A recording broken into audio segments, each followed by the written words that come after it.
किसी भी बैंक में आपका अकाउंट हो, आप अपना अकाउंट बैलेंस घर बैठे मोबाइल से चेक कर सकते हैं। और केवल बैलेंस ही नहीं बल्कि अकाउंट स्टेटमेंट भी आपका चेक हो जाएगा। आज मैं आपके लिए 6 ऑप्शंस लेकर आया हूँ। इनमें से 3 ऑप्शन ऐसे हैं जिनमें कि आपका अकाउंट बैलेंस के साथ साथ अकाउंट स्टेटमेंट भी आप चेक कर पाएंगे। सारा का सारा काम घर बैठे आराम से मोबाइल से हो जाएगा और इसमें किसी भी तरह का पैसा नहीं लगेगा। ये पूरी तरह से फ्री है, इसके लिए कोई अलग से सर्विस चार्ज नहीं है। कंडीशन सिर्फ इतना है कि आपका मोबाइल नंबर बैंक अकाउंट के साथ लिंक्ड होना चाहिए, रजिस्टर्ड होना चाहिए और आप अपने रजिस्टर्ड मोबाइल नंबर से ही सारा काम कर पाएंगे। घर बैठे मोबाइल से अपना बैलेंस चेक कर पाएंगे। तो किसी भी बैंक में आपका अकाउंट हो, ये 6 ऑप्शन आपको ज़रूर पता होने चाहिए। और ऐसा हो सकता है, बाई चांस ऐसा हो सकता है कि आपका जिस बैंक में अकाउंट है वो बैंक आपको इसमें से 1 या 2 ऑप्शन नहीं दे रहा है। इसीलिए वीडियो को पूरा देख लीजिए, उसके बाद आपको इनमें से जो भी ऑप्शन अच्छा लगे उस ऑप्शन का इस्तेमाल करके आप घर बैठे अपने मोबाइल से ही अकाउंट बैलेंस पता कर पाएंगे और अकाउंट स्टेटमेंट भी आपको बहुत ही आसानी से मिल जाएगा। तो चलिए देखते हैं कि ये 6 ऑप्शंस कौन कौन से हैं। सबसे पहला ऑप्शन है मिस्ड कॉल बैंकिंग का। इसमें क्या है कि आपका किसी भी बैंक में अकाउंट है, वो बैंक आपको एक फैसिलिटी प्रोवाइड करता है कि एक नंबर है, उस नंबर पर आपको मिस कॉल लगाना है, अपने रजिस्टर्ड मोबाइल नंबर से कॉल लगाना है और आपको अपना अकाउंट बैलेंस SMS के माध्यम से पता चल जाएगा। ये ऑप्शन सबसे आसान ऑप्शन है क्योंकि इसके लिए इंटरनेट भी नहीं चाहिए और कीपैड वाला मोबाइल अगर है घर में किसी के पास, वो भी अपना अकाउंट बैलेंस इस तरीके से पता कर सकते हैं। लेकिन इसमें कुछ लिमिटेशन भी है, कुछ परेशानी भी है। तो परेशानी क्या है वो हम बाद में देखेंगे। सबसे पहले मिस्ड कॉल बैंकिंग क्या होता है इसका एग्जाम्पल ले लेते हैं। जैसे कि मान लेते हैं कि अगर आपका अकाउंट बैंक ऑफ बड़ौदा में है, तो बैंक ऑफ बड़ौदा का मिस्ड कॉल कौन सा नंबर है जिसमें मिस्ड कॉल करेंगे तो आपका अकाउंट बैलेंस पता चलेगा, वो नंबर कैसे पता करें और फिर क्या करना है, चलिए इसको देखते हैं। सबसे पहले तो क्रोम ब्राउज़र में थोड़ा सर्च कर लीजिए। देखिए क्रोम ब्राउज़र में यहाँ पर मैं टाइप कर लेता हूँ। क्रोम ब्राउज़र में यहाँ पर मैं सिंपली BOB लिख कर टाइप कर लेता हूँ। जैसे ही मैंने BOB सर्च किया गूगल में, तो इसमें देखिए बैंक ऑफ बड़ौदा का ऑफिशियल वेबसाइट आ गया है। किसी भी बैंक में आपका अकाउंट है तो आपको बैंक का नाम इस तरह से गूगल में सर्च करना है और आपको बैंक का ऑफिशियल वेबसाइट मिल जाएगा। तो चलिए ऑफिशियल वेबसाइट को ओपन कर लेते हैं। ये लैंग्वेज सिलेक्शन के लिए बोल रहा है। तो बैंक ऑफ बड़ौदा का ऑफिशियल वेबसाइट अभी हमारे सामने है और हम ये मालूम करना चाहते हैं, ये पता करना चाहते हैं कि कौन सा नंबर है जिस पर हम मिस कॉल करेंगे तो अकाउंट बैलेंस पता चल जाएगा। देखिए इस पेज में बहुत सारी जानकारियाँ दी हुई है, बहुत सारा इन्फॉर्मेशन दिया हुआ है। तो थोड़ा हम इसको ऐसे मैनुअली सर्च करके आप देख सकते हैं और यहाँ पर 3 लाइन्स भी दिया हुआ है, इसको एक बार देख लेते हैं। 3 लाइन्स में जैसे ही जाएंगे तो कॉन्टैक्ट अस का ऑप्शन है, बस यही वाला ऑप्शन हमें चाहिए था। कॉन्टैक्ट अस में जैसे ही हम जाएंगे, हाँ यहाँ पर देखिए दिया हुआ है मिस्ड कॉल सर्विसेज। इस तरह से आपका किसी भी बैंक में अकाउंट है तो एक बार आप बैंक के ऑफिशियल वेबसाइट को विजिट करके इसको चेक कर सकते हैं। मिस्ड कॉल बैलेंस इंक्वायरी के लिए ये नंबर है। तो चलिए इस नंबर को कॉल लगा के देखते हैं कि क्या होता है। कॉल आपको उसी नंबर से लगाना है जो नंबर आपका बैंक अकाउंट में रजिस्टर्ड है। स्पीकर लगा लेता हूँ।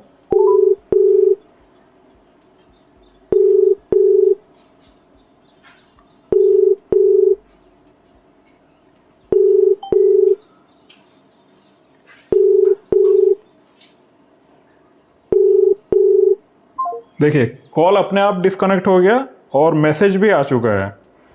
देखिए इस तरह से आप मिस्ड कॉल बैंकिंग का इस्तेमाल करके अपना अकाउंट का बैलेंस पता कर सकते हैं और ये बहुत ही आसान ऑप्शन है। आपको बस इतना मेहनत करना होगा कि जिस बैंक में आपका अकाउंट है उसका मिस्ड कॉल बैलेंस इंक्वायरी का नंबर एक बार पता कर लीजिए। ये नंबर टोल फ्री नंबर से अलग हो सकता है। दूसरा ऑप्शन है टोल फ्री नंबर का। आप बैंक के टोल फ्री नंबर पर कॉल करके भी अपना अकाउंट बैलेंस पता कर सकते हैं। यहाँ पर ऐसा नहीं है कि टोल फ्री नंबर पर फ़ोन करके आप किसी से बात करके पूछेंगे कि मेरा अकाउंट बैलेंस कितना है बता दीजिए, ऐसा नहीं है। वो वहाँ पर ऑप्शंस आते हैं कि हिंदी के लिए ये प्रेस करें, अकाउंट बैलेंस के लिए ये प्रेस करें, इस तरह से ऑप्शन आते हैं और आप बहुत ही आसानी से अपना अकाउंट बैलेंस पता कर पाएंगे। इसमें भी कीपैड मोबाइल से भी आपका काम हो जाएगा। बस आपको इतना मेहनत करना है कि बैंक का टोल फ्री नंबर आपको पता करना है। तो पहले ऑप्शन में हमने जैसे पता किया गूगल सर्च करके, आप चाहें तो वैसे भी पता कर सकते हैं या फिर बैंक ब्रांच से भी पता कर सकते हैं। तो SBI का अगर हम एग्जांपल लें तो SBI के ब्रांचेस में भी अभी आप जाएंगे तो बड़े बड़े होर्डिंग्स लगे हैं और साथ ही साथ न्यूज़पेपर में भी ये ऐड आया था तो SBI का नया टोल फ्री नंबर है 18001234। इस तरह से ये नंबर है। किसी भी बैंक में आपका अकाउंट है तो एक बार उसका टोल फ्री नंबर आप पता कर लीजिए। अब आगे क्या करना है, एग्जाम्पल ले लेते हैं। एग्जाम्पल हम यहाँ पे SBI का ले रहे हैं। तो चलिए टोल फ्री नंबर पर कॉल लगाते हैं तो क्या होता है, बैलेंस कैसे पता करना है, चलिए इसको देख लेते हैं।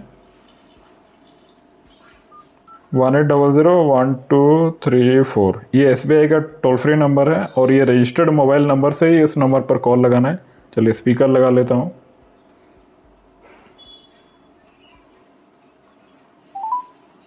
नमस्कार, भारतीय स्टेट बैंक के संपर्क केंद्र में आपका स्वागत है। To continue in English press 1। To change your language, to block your ATM card, UPI, internet banking, press 0. To get account balance and statement, press 1. For ATM card, the balance in your account is 431 rupees. To listen to last 5 transactions and receive the information as SMS, press 1. To get account statement through registered email ID, press 2. For CIF inquiry, press 3. For nomination status, ठीक है, यहाँ पर हमारा काम हो गया। देखिए बहुत ही आसानी से हमने अपना अकाउंट बैलेंस घर बैठे ही पता कर लिया। किसी भी बैंक में आपका अकाउंट हो, टोल फ्री नंबर भी आप एक बार जरूर ट्राई करें। हमने जो पहले 2 ऑप्शन देखे, ये आप कीपैड वाला मोबाइल से भी बहुत ही आसानी से इन ऑप्शंस को ट्राई कर सकते हैं। लेकिन इनमें लिमिटेशन भी होता है कि कभी कभी टोल फ्री नंबर पर कॉल लगता नहीं है, एरर आ जाता है। और ये मिस्ड कॉल बैंकिंग पर आप मिस्ड कॉल लगाते रहिए, वो SMS आता नहीं है। ये कुछ लिमिटेशन भी होते हैं। तो आगे बढ़ते हैं। ऑप्शन नंबर 3 हमारे पास है व्हाट्सएप बैंकिंग। व्हाट्सएप तो आजकल सभी के पास है और बैंक धीरे धीरे व्हाट्सएप पर आ रहे हैं। एक व्हाट्सएप नंबर होता है बैंक का, उसमें कैसे आप बैलेंस पता कर सकते हैं, बहुत ही आसान है। वो हाय लिखना है आपको और आगे बढ़ना है। जो भी वहाँ पर इंस्ट्रक्शन होगा वो आपको दिखाता रहेगा और आपको फॉलो करना होगा। तो चलिए अभी एग्जाम्पल लेते हैं PNB का। देखिए हम अलग अलग बैंक से एग्जाम्पल लेकर चल रहे हैं ताकि आपको ये बात पूरी तरह से समझ में आ जाए, ये टॉपिक पूरी तरह से क्लियर हो जाए। तो अभी एग्जाम्पल लेते हैं PNB का और देखते हैं कि अगर आपका अकाउंट PNB में है तो व्हाट्सएप बैंकिंग का इस्तेमाल आप कैसे कर सकते हैं। देखिए PNB व्हाट्सएप बैंकिंग का नंबर मैंने पहले ही सेव करके रखा है। आपका किसी भी बैंक में अकाउंट है तो एक बार व्हाट्सएप बैंकिंग का नंबर आप पता कर लीजिए और उस नंबर को अपने कॉन्टैक्ट लिस्ट में सेव कर लीजिए। PNB का नंबर मैंने PNB व्हाट्सएप बैंकिंग के नाम से ही सेव करके रखा है। ये नंबर अगर आप जानना चाहते हैं तो 92640 नंबर होता है। तो चलिए आगे बढ़ते हैं। करना क्या है, चैट बॉक्स में जाकर हाय लिखते हैं। हाय लिख दिया मैंने। अब रिप्लाई आएगा, उधर से रिप्लाई आएगा। देखिए कुछ तो रिप्लाई आया है, वेलकम बैक। देखिए बहुत सारे ऑप्शन आ चुके हैं। इसमें से अकाउंट रिलेटेड सर्विसेज, इसको मैं सेलेक्ट कर लेता हूँ। OTP आएगा रजिस्टर्ड मोबाइल नंबर पर। OTP आ गया, OTP कॉपी किया, OTP पेस्ट किया, ओके। अकाउंट क्वेरीज, देखिए अकाउंट स्टेटमेंट, बैलेंस इंक्वायरी। इसीलिए मैं आपको बता रहा था कि कुछ ऑप्शंस ऐसे भी हैं जिनमें आप अकाउंट स्टेटमेंट भी बहुत ही आसानी से पता कर सकते हैं। अभी सिर्फ हम बैलेंस इंक्वायरी कर लेते हैं। बैलेंस इंक्वायरी,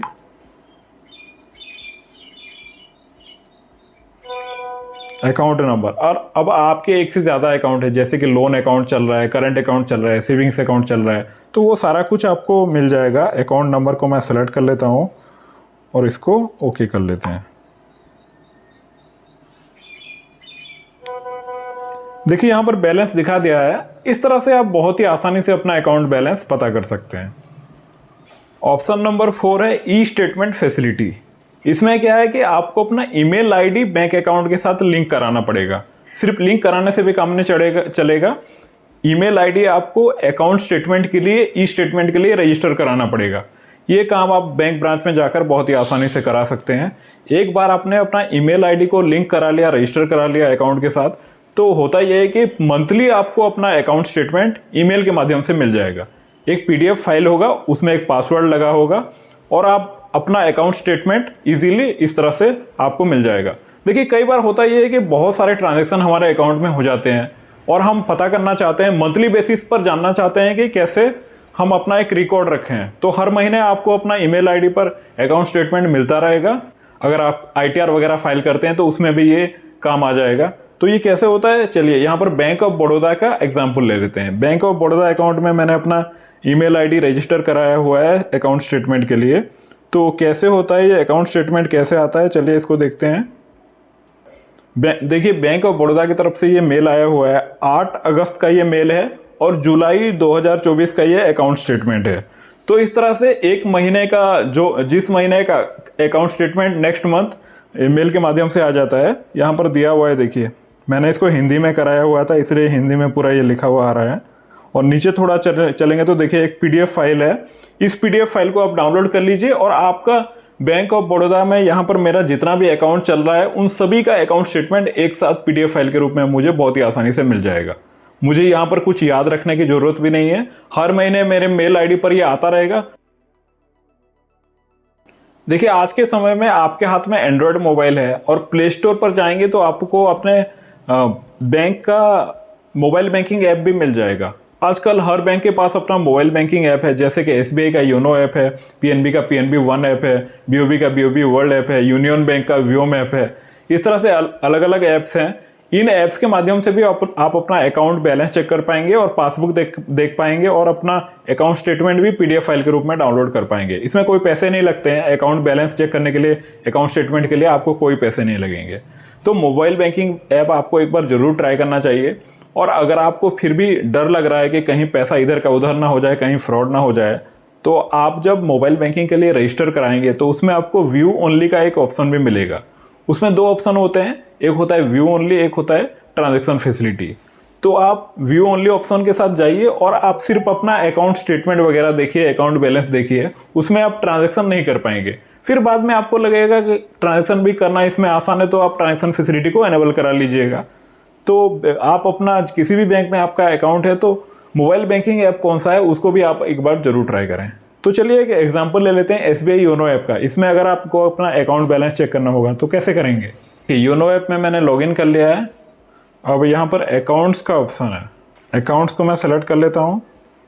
देखिए अकाउंट बैलेंस दिखा रहा है, इसको मैं सेलेक्ट करूँगा तो ट्रांजेक्शन का फैसिलिटी भी, ट्रांजेक्शन भी मैं सारा कुछ देख सकता हूँ। इस तरह से किसी भी बैंक में आपका अकाउंट है तो एक बार मोबाइल बैंकिंग ऐप को भी आपको जरूर ट्राई करना चाहिए। और ऑप्शन नंबर 6 लास्ट ऑप्शन है यूपीआई ऐप का।